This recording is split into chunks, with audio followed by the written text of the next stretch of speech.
Mga kababayan, kumusta po kayong lahat sa mansulok ng mundo? Magandang araw po sa inyong lahat. Umpisahan na po natin itong mga balitang nangyayari sa ating bansa.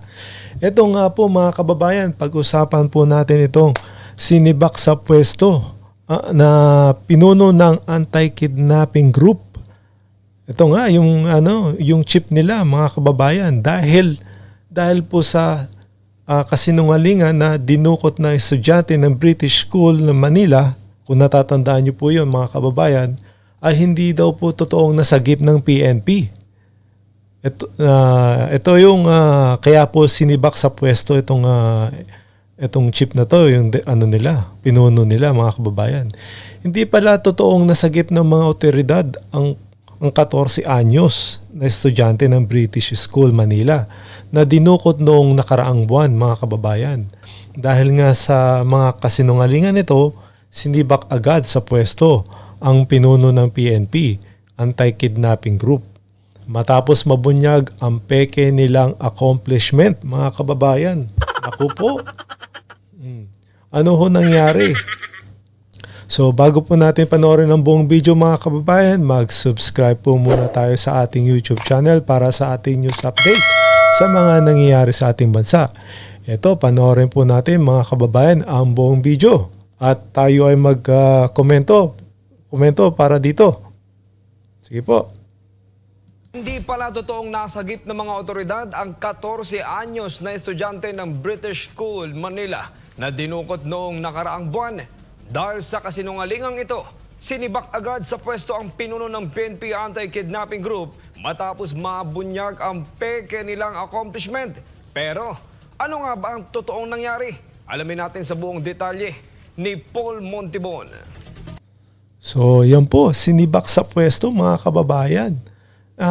Nakakagawa pala ho sila ng mga peking accomplishment na ginagawa nila mga kababayan. Ito nga ho yung, kung naalala niyo po, yung sinabi ni Ma'am Maharlika na yung pinutol yung daliri ng bata at nagbigay ho ng ransom na 20 million. Kung natatandaan niyo po yun, yung video po natin last time. Opo, di ba? Siya po ang unang nakaalam nito, si Ma'am Maharlika, na ito nga, walang naibabalita. Di ba ho? Kasi siya ang unang nakaalam nito at nagsabi nito, nagbulgar nito sa atin. At napag-alaman niya na ganito nga ang nangyari mga kababayan. So, ang duda ho tayo dito sa mga pulis na to mga kababayan. Kung bakit ito nga yung sinasabing hindi totoo ang kanilang mga accomplishment. Tapos, ano pa dito mga sinasabi ng ating mga mayan na ang sabi dito, yung ating mga kababayan, mga komento nila, para lang bumango sila sa taong bayan, kunwari achievements ng Marcos administrasyon. Ayun na, nabudol na naman ho tayo dito sa kanilang accomplishment. Di ba nga nag-press briefing pa nga ho sila sa Malacanang, naalala nyo yun? At kasama pa ho si Jovic Remulla, DILG. Diba? Tapos ano pa ang sinasabi ng mga ating mga kababayan? Nag-iba na ang ugali nila dahil iba na rin ang commander-in-chief nila. Sana hindi na bumaba si Duterte. Yan po. Kasi nung panahon ni Pangulong Duterte, talaga tumino itong mga pulis na ito.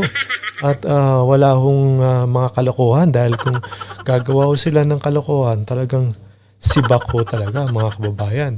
Ito nga, sinasabi ko nga ho, ito sabi pa nga daw na mabuti pang vlogger na si Ma'am Maharlika, hindi pa nabalita ng CIDG, sinabi na ni Ma'am Maharlika na ito nga may dinukot na bata na pinutulan nga ng hinliliit.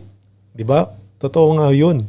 Na ito nga, nagbigay ang pamilya ng 20 million para ma-release lang itong batang ito, mga kababayan. Siguro nagtataka sila bakit alam agad ni Maharlika na hindi pa binabalita. Yun nga ho, di ba? Napag-alaman na bakit mas nauna pa nalaman ni Ma'am Maharlika kaysa dito sa mga pulis na to, di ba ho? Ibig sabihin ho, bakit sinekreto ho nila? Di ba ho? Ang mga nangyayari dapat at hindi ho napapabalita. Yan po. Yan po sa mga dahilan. Ito, panoorin po natin kung ano nga dahilan kung bakit nga itong sinibak. Dahil nga hindi naman tama yung informasyon nila na binigay at gumawa sila ng peke, mga kababayan. Kaya panoorin po natin.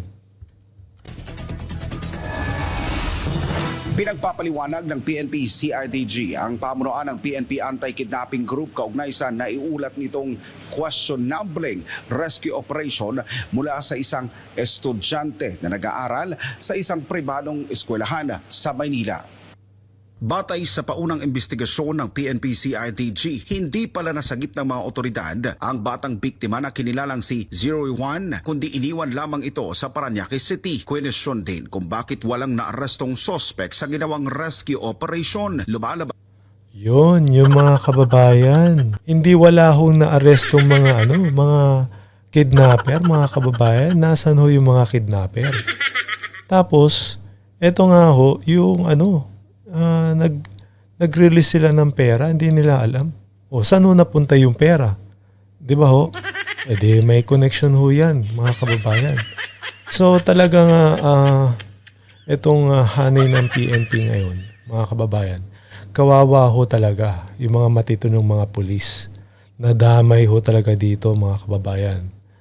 Eh, paano po naman, mga kababayan, kasi mana po sa amo puro kasinungalingan. Yung sinasabi ho ng mga comment ho dito sa atin na ito, ganyan gawain nila kagaya ni Tore na mabunga nga lang, wala naman maayos na galaw. O yan, na po ha. Yung mga comment ho nila na na para totoong nangyayari, mga kababayan. Isa pa ho dito na pareho lang yan sa tonetoneladang shabu na nahuli sa Batangas Port. Kalaunan, wala naman kwenta. Drama lang. Oh. Ano yung mga palabas ho ng mga, yung mga balita ho nila na ginagawa nila na pwede pala nila talagang pekehin. So, kawawa ho talaga ang itong mga matitinong pulis na dadamay ho. At syempre ho, nawawala na ho yung mga tiwala ng mamamayan sa mga pulis dahil nga sa kagagawa ng mga mga kalokohan nitong mga pulis na to, di ba ho? At saka ngayon lang ho uli nangyayari yan. Oh, yung mga pulis na yung sinasabi ni Pangulong Duterte noon na talagang matitigas ang ulo.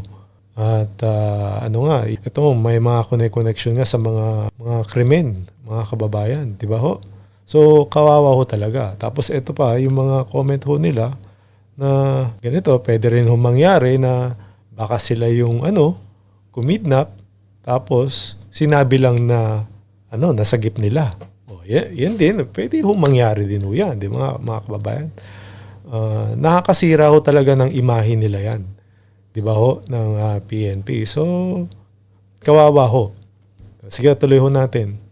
pa na staged o gawa-gawa lamang ang nasabing accomplishments ng Anti-Kidnapping Group operatives. Pebrero 21 nang magsumbong ang ina ni 01 sa PNP AKG na dinukot ang kanyang anak kasama ang driver nito habang sakay ng isang black Toyota Alphard na may plate number na NEG 7032 pauwi sa kanilang tahanan mula sa eskwelahan. Una nang natagpuan ng sasakyan ng biktima sa isang abandonadong lugar sa Barangay San Roque, San Rafael, Bulacan. Kinabukasan Pebrero 22 nang magdemand ang mga kidnapper ng $20 million mula sa Pamilya One. Sa kalagitnaan ng negosasyon, pinutol ng mga sospek ang hinliliit ng biktima at iniwan ito sa Macapagal Avenue sa kahabaan ng Junction Road patungong Las Piñas, Parañaque Wetland Park bilang patunay ng kanilang pananakot. Dito na iniulat ng PNP AKG na nailigtas nila ang bata at naibalik sa pamilya nito. Pero So, eto nga mga kababayan. So, pinalabas talaga na nasagip nila yung bata. Di ba ho? Tapos, wala hong parang nangyaring sinasabing itong ransom nga ho. O hindi ho na naibalita to na nagbigay sila ng pera.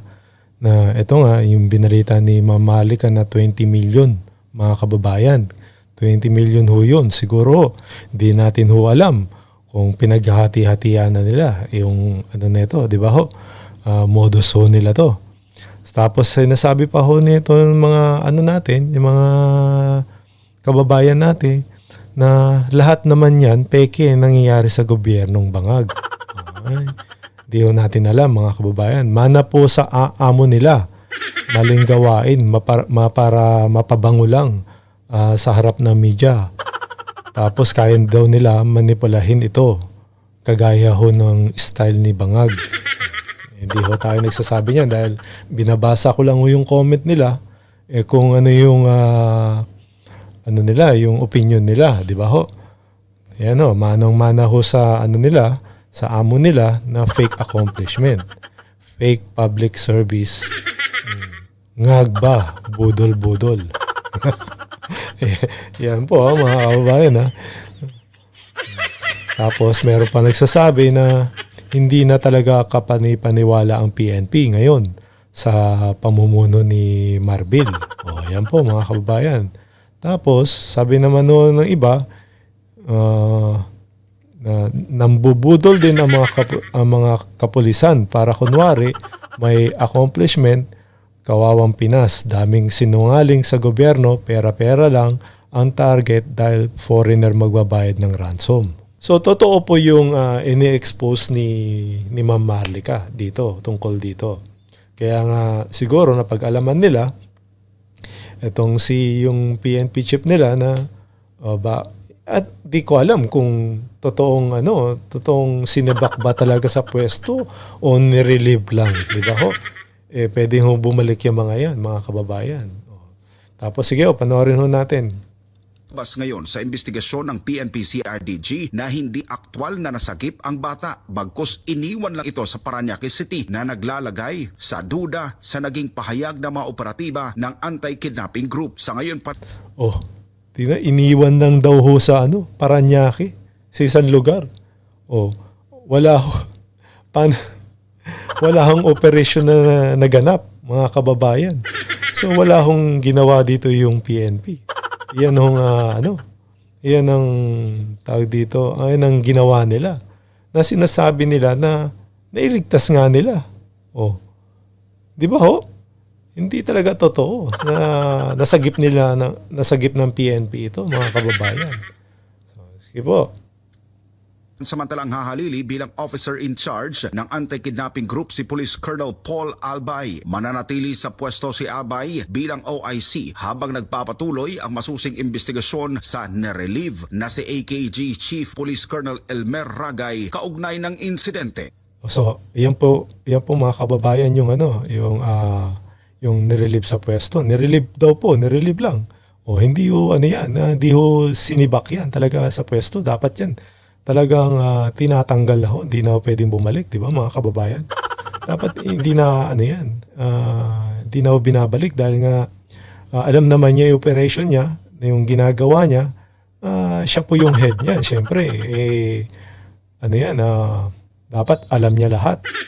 Ano ho nangyari? Ganyan, dapat ho, yung mga ganyan namumuno po, hindi na ho, dapat di na nire-relieve, talagang sibak na ho, hindi na pwedeng bumalik sa pwesto, mga kababayan. Di ba? Kasi malaking kasinungalingan yung ginawa nila. Kunyari, yung operation nila, sabi nila na nasagip nila pero hindi naman. Wala hong rescue nangyari, di ba ho? Na operation. Totoo yung sinasabi ni Ma'am Marlica na ito nga lang ay nagbayad yung pamilya para lang ma-release dito at wala akong ginawa tong mga kapulisan natin, mga kababayan. So ito yung tao na sinibak po sa pwesto. Ang pangalan ho nito si Colonel daw po. Colonel Elmer Ragay. Yan po siya yung chief ng AKG, anti-kidnapping group. Yan po yung ibig sabihin mga kababayan. Tuloy po natin. Kaugnay ng insidente. Habang patuloy ang investigasyon, nananatiling katanungan ay kung bakit at papaano na idokumento na isang rescue ang kaso ng dinukot na estudyante. Ang pagkakasibak naman ng pinuno ng PNP Anti-Kidnapping Group ay inaasahang magkakaroon ng masusing pagbusisi sa naging operasyon at pananagutan sa mga sangkot. Yeah, yung mga kababayan, dapat ho talaga matanggal ho sa, ano yan, sa pwesto lahat yan, yung mga sangkot na ano yan, mga kapulisan, mga kabayan. Kasi ho, wala ho silang ginawa na operasyon at nagsinungaling ho sila, mga kababayan. Di ba ho? So kawawa ho yun talaga tong PNP, yung mga matitinong mga kapulisan, mga kababayan, dahil nga sa ginagawa nila. So dapat ho, linisin ho nila to, mga kababayan. Ito ho ba yung Marvel Legacy na sinasabi nila? At extend pa yung yung termino niya, mga kababayan, na magsilbi sa PNP chief ni pinuno ho nila. Na sinasabing bangag daw po, mga kababayan. So, eto nga, sibak sa pwesto daw, pero nirelieve lang, mga kababayan. Dapat ho talaga, hindi na makabalik to dahil kung ako ho, magre-resign ho talaga ako. Di ba ho? Mga kababayan, kung talagang malinis yung yung pagsiservisyo, di ba? Hindi na rin natin masasabi yan, mga kababayan. Kailangan, alam nyo na, yung mga kapulisan din natin talagang meron ho din na mga ginagawang kalokohan talaga, mga kababayan. So, ano po masasabi niyo dito, mga kababayan, sa ating video? Mag-comment lang ho kayo, mag-like at share, at paki-subscribe na rin po sa ating YouTube channel para sa iba pang may init na balita. Maraming salamat po. Mag-ingat po kayo. God bless.